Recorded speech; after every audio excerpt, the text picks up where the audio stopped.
நரியும் திராட்சை தோட்டமும். ஒரு அடர்ந்த காட்டில் நரி ஒன்று பல நாட்களாக உணவு இல்லாமல் ரொம்ப பசியுடன் திரிந்து கொண்டிருந்தது. அப்போது ஒரு நாள் என்ன ஆச்சு, பசியால மயக்கமே வர ஆரம்பிச்சிடுச்சு. அதனால உணவு தேடி காட்டுல போய்கிட்டு இருந்தப்ப ஒரு திராட்சை தோட்டத்தை பார்த்துச்சு.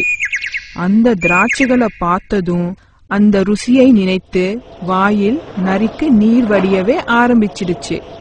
ஒரு பக்கம் நரிக்கு மயக்கமாகவும் இருந்தது, மறுபக்கம் அந்த திராட்சைகள் மரத்து மேலே இருந்தது. அந்த நரி கொஞ்ச நேரம் மரத்து கீழே அமர்ந்து திராட்சைகளை ஆசையாக பார்த்து எப்படியாச்சும் இந்த சுவையான திராட்சைகளை சாப்பிட்டே ஆகணும்னு நினைச்சு அந்த நரி முதல் முறையா மேலே குதித்தது. ஆனா அந்த திராட்சையை பறிக்க முடியல. அது மாதிரி நிறைய தடவை முயற்சி செய்தும் திராட்சையை அதால பறிக்கவே முடியல.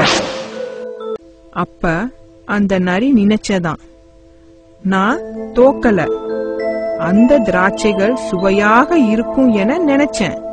ஆனா சீச்சி, அந்த திராட்சைகள் கசப்பானவை, எனக்கு அந்த கசப்பான திராட்சைகள் சாப்பிட பிடிக்கல என நினைச்சு அந்த இடத்திலிருந்து திரும்பி போயிடுச்சு.